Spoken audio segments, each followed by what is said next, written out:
Magandang araw to all our viewers from all over the world. Welcome to another episode of Mrs. Galang's Kitchen. Baking naman tayo today. This time, this is one of the cakes. Easiest, no? If you're starting to learn how to bake. I used to tell my students, ano-ano na ba ang binibake nyo? Pagka po mga beginners, pag sinagot nila ako ng banana cake, hindi ka pa marunong. Kasi ganun siya ka-easy. Ganun siya kadaling gawin. Pero, at pag hindi ka nakapag-bake ng banana cake, baka mag-enroll ka sa ibang course, baka hindi ka pinanganak para mag-bake. Ganun siya ka-easy. Pero of course, napakasarap. Masarap to sa breakfast or nakakabusog, no? Tapos, yung kailan lang may nagre-request, sabi, banana muffins daw. Nakahawig na po ito sa banana muffins. The only difference is yung container kung saan sa bebek. Banana bread pag parang syrup, banana cake pag bilog, banana muffins pag natudon. Okay. So it's the same recipe. You can use the same recipe. Pero, what we're going to show you now is yung unang-unang banana cake na binebake ko na pagkatapos po ang ginawa ni Ethel ng unang niyang binaon sa eskwela, itinapon. Kasi this will have pure, fresh bananas, no? Na yun ang pang-flavor dun sa cake. So, pag minash, kakaroon yung gitna niya. Hindi, kwento mo at tinapon yung banana cake na baon kasi mo nun. Kasi nga, yung gitna nung banana na mash, nakita ko ganun, akala ko langgam. Kasi yung mga buto yung mga buto ng, nagulat ako. Nagulat ako, talagang tinapon ko po yung banana. Tapos binigyan ako ng 2 pesos ng teacher ko pambili ng pagkain sa kantin. I was in grade school then. So, ganun po tong ingredients niya, no? Talagang it will use fresh bananas. And this is version 1 of 2. We will have another episode of for banana bread, no? So, this will be the first one. Okay? Yung pinakamadaling gawin. Pinakamadali. Okay? So, wag po kayong aalis. Magbabalik po kami.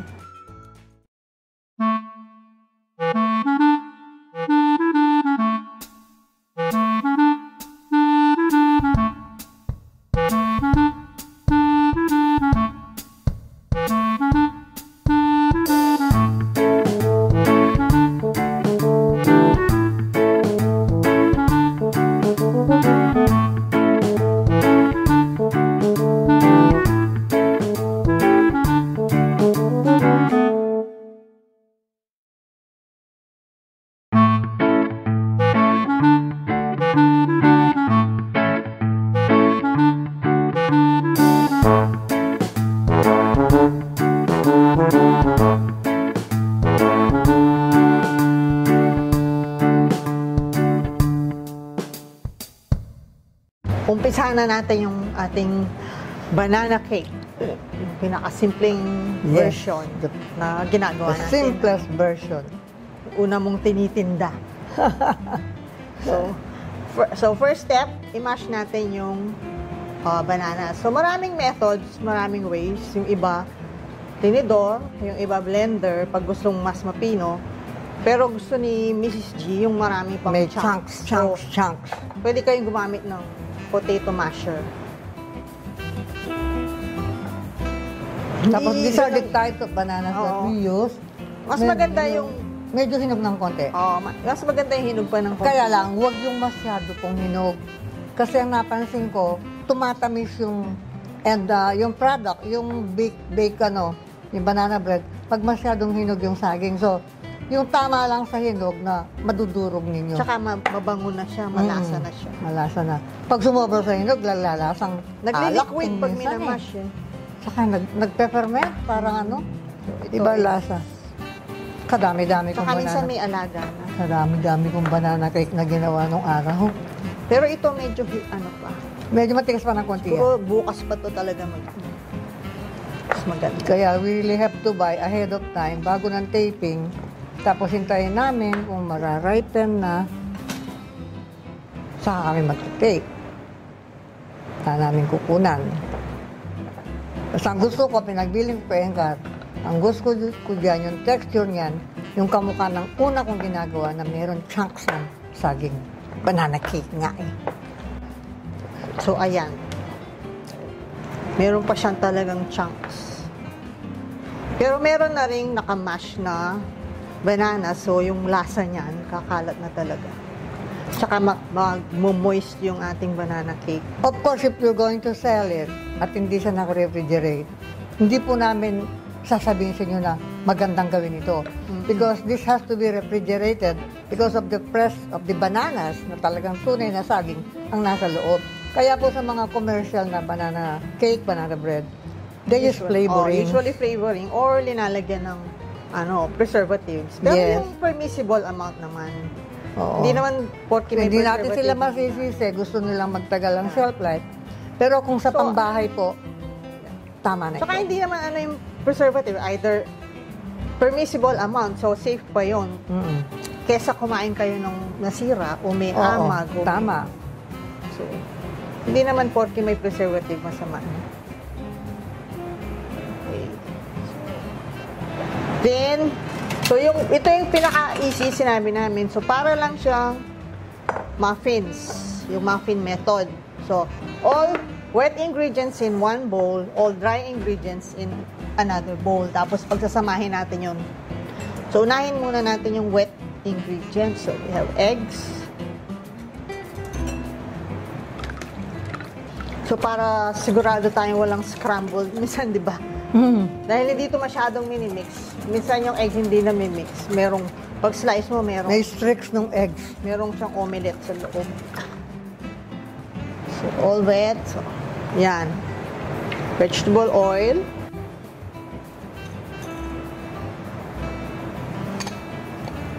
The milk.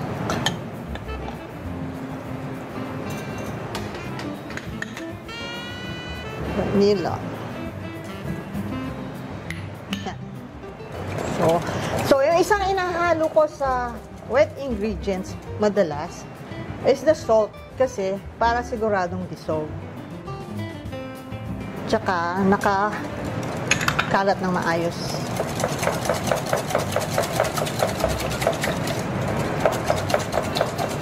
So well blended.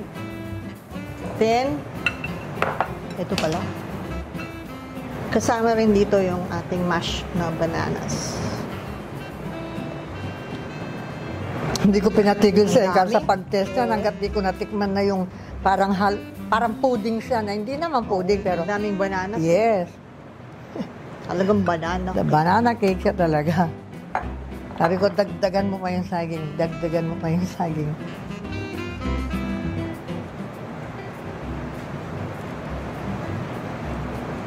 Yan, nakikita natin yung chunks ng bananas. Okay? Then, sa other bowl, yung dry ingredients. Sift together. Yan. So, sift together. Pwede nyo stir muna yung dry ingredients na iba, yung konti. Yung flour, yung cinnamon, pero haluin muna natin. Lalo na maliit yung sifter natin. Baking soda. So, importanteng sinisift pag may baking soda para siguradong nakahalo yung baking soda ng mabuti. Makikita mo naman sa kulay ng flour mo pag blended na yun dahil sa cinnamon powder. Makikita mo, even na yung kulay. Tsaka para maalis yung lumps. Lalo na yung baking soda kung merong buo-buo. Mas magandang ma-break yung lumps na yun.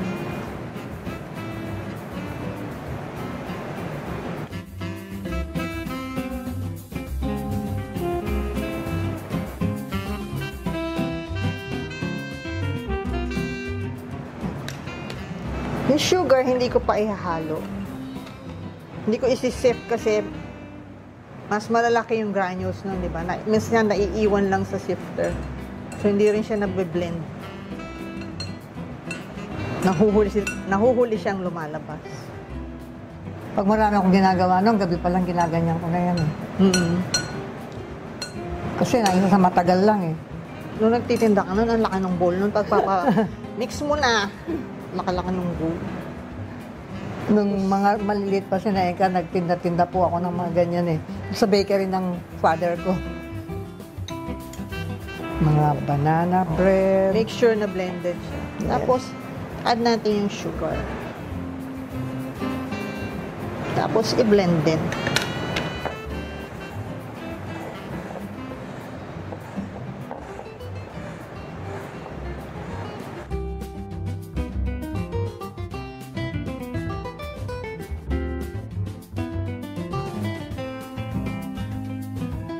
Yung ano. So, pag well blended na, make a well. Although yung liquid natin, no, hindi naman kasi sa well. Buhos na natin yung liquid. So, wala naman, kasi lang to, halimbawa nalagay nyo yung wet ingredients nyo sa bigger bowl, doon nyo na lang mix. Para akong nurse, nag-a-assist sa doktor. Tapos nakaputi tayo.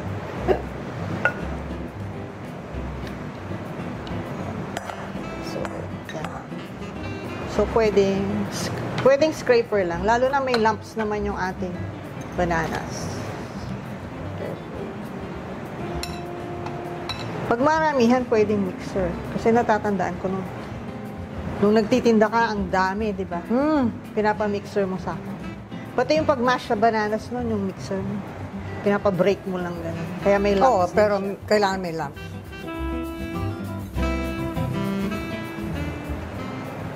Gusto ko talagang pag binight ko, yung chunks na banana, ano yun eh, masa-masa yun. Yun ang gustong-gusto ko. Ayaw ko ng pinong-pino. Hindi naman ito masela. Huwag lang i-overmix.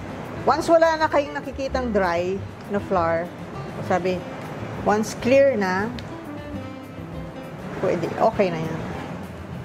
So, before you start, nagpe-prepare Oo. pala kayo ng ingredients. Naka-preheat na pala yung oven Naka-preheat na yung oven.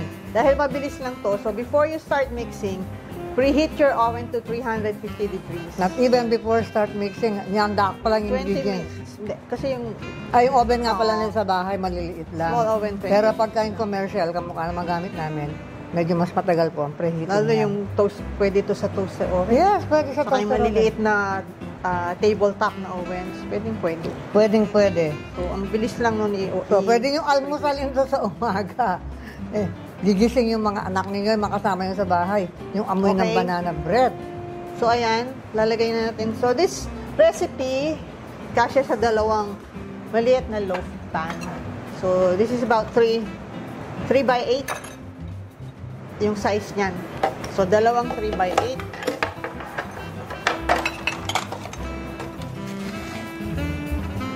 Pwede natin i-eyeball, pwede natin timbangin.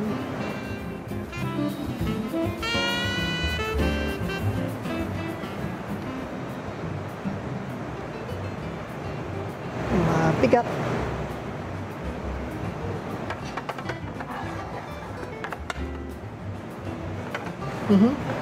Tumulo. Mabigat yung ating bowl. Kaya pag nagkaklase, ayoko ng mga glass na ganyan. Hirap buhatin. Unang-una, baka mabasag sa paghuhugas. Stainless. Kaya lang po, pag sa demo, para nakikita nyo yung laman ng bowl namin, we have to use glass bowl.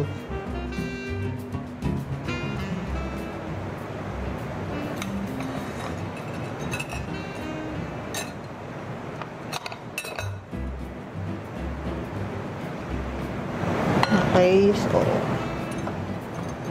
pwede, timbangin natin siguro.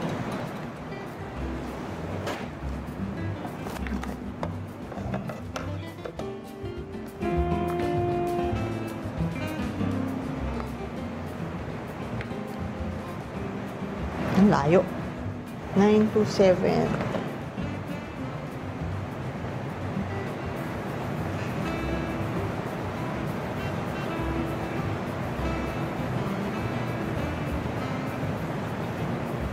Kung isa lang ang kanilang, maliit lang kanilang oven, makakapaghintay ba yung isa? Makakahintay ka. Pwede naman i-half din yung ano. O, half recipe na lang ang prepare ninyo. Lalo na 2 eggs to. Pag hinap mo 1 egg. So, pwede. Okay, so ngayon, pag binake natin to, parang muffin, magka-crack yung top. Dapat mag-crack yung top niya. So, pakita namin sa inyo isang technique para straight yung crack. Parang madidikta nyo saan siya magka-crack. Tapos maganda kasi medyo makintab. So, sandali lang, prepare natin. Okay, so ito yung isang technique para maganda yung crack nung banana cake natin. So, this is jelly. Nilagay ko lang sa paper, piping. Mas anong klaseng jelly? Kahit anong klaseng jelly. Or you can also use baker's glaze, baker's gel, yung mga ganon. Oo. Yung neutral glaze. So, then, cut lang natin yung tip. Mag-draw lang tayo ng line kung saan nyo gusto yung crack. Pag nag-crack yan dyan, parang maglalagay, papakintabi niya rin yung ng konti, yung edges ng crack niyan.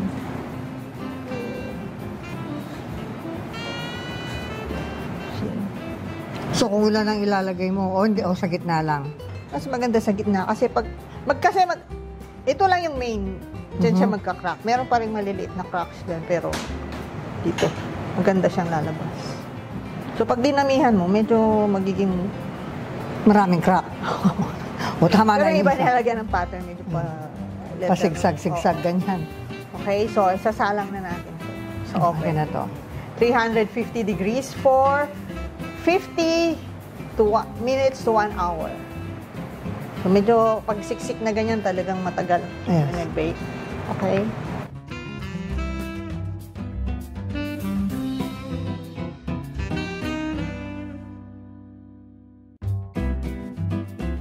So, ito na yung ating banana cake. Tapos, ayan, yung sinasabing effect nung nilagay nating jelly. O, yung crack. At saka makintab. O, tsaka makintab. So, nakakadagdag sa ganda. Marami pang ibang technique niya, pero isa yan sa mga... Isa yan sa... Isa lang yan. So, pwede, ayan na yung mga banana bread natin. Banana bread, banana cake, banana muffins. Isa lang po yan. I-bake nyo lang sa iba-ibang mga sizes o shape ng container. Tapos na yun, Kat? Okay. Tapos na. O, titikman na namin ni Ethel yan. Oo. Okay. O, tikiman na! Favorite part, ang finished product. Ang ganda-ganda, oh. Yung kulay. Meron sa makintab. Makintab. Pwede na to sa Pasko. Magpapasko na po. Ano? Oh, yes, of course. Recipe. Of course. Pasko. Easy pang gawin. Easy ibalot. Easy ibenta. Ayan. Pwede ba natin pakita yung... Ayan, o, yung mga chunks. Ayan, yung chunks, so... Kita ba sa camera? Ayan. Hindi masyado, pero wala siyang langgam. Ayan ang saging, oh. Ayan, oh. Ayan ang mga saging. Oh, natatakpan mo. O, ayan. Ito yung saging. Hindi, tinignan ko muna yung saging nga. Baka hindi saging. Hindi saging yung tinuturo ko. Ayan. Ayan yung chunks. Ayan yung... Para siyang pudding na, hindi naman. Ang sarap po nito, patikim. Yung kahit malamig. Tapos, cold glass of milk or mainit na kape, kayo pong bahala. Pero minsan po pag ginugutom ako paggabi, ito ang kinakain. Pero bigat sa tiyan yan. Mabigat siya sa tiyan. So, kumukuha lang ako ng piraso. Very moist. Yung banana chunks na lasang-lasa yung banana. Of course, the best banana for baking, for banana cake, yung pinakita namin kanina. Yung green ang balat. Pwede rin naman yung ibang klase, pero yun ang talagang ginagamit. Masarap. Hindi ko kami makapagsalita. Napapatigil kami. Dahil nila... At pag napapansin niyo, hindi lahat ng niluluto namin, tinitikman ko. Yan ang taga-tikim. Ito, kinakain ko talaga. Ni-request ko talaga ito nung tinitest niya. Gusto ko yung gano'n, ang rasa. Bawasan mo yung asukal. Ganyan po ako. Oo. So, it's not very sweet. Tamang-tama. Lasang-lasa yung banana. Moist, like I said. Medyo crusty outside. Na adds to the flavor. Subukan po ninyo. Ang sarap. Okay? Lulunok lang po ako. Ayan. So for your questions, comments, and suggestions, just leave us a message sa amin pong Facebook page, the Emelita W. Galang Culinary Arts Studio. Yun po ang pangalan ng aming school, ano? Nandiyan po ang address sa screen, facebook.com/Mrs. Galang's Kitchen. And for our other recipes, other videos, other episodes, punta po kayo sa aming YouTube channel, Mrs. Galang's Kitchen. And if you like what you see, and if you haven't yet, please click on subscribe and tap on the bell so you can receive updates for every time we upload new videos. No? Mag-a-alert po yan sa gadget ninyo, your phone or your tablet, whatever. Makaka-receive po kayo ng alert. Then, also sa amin pong Instagram account, you can follow us, Galang Culinary Arts. We post announcements whenever we have new classes or new videos, or we shoot or whatever. We share things there that you might be interested in, so you can keep yourself posted and updated sa amin pong activities, okay? So hanggang sa susunod po, we hope you try our recipe. Malapit na po ang Pasko. Maghanda na po tayo ng maraming recipes. Pangregalo, pantinda. Maraming salamat po.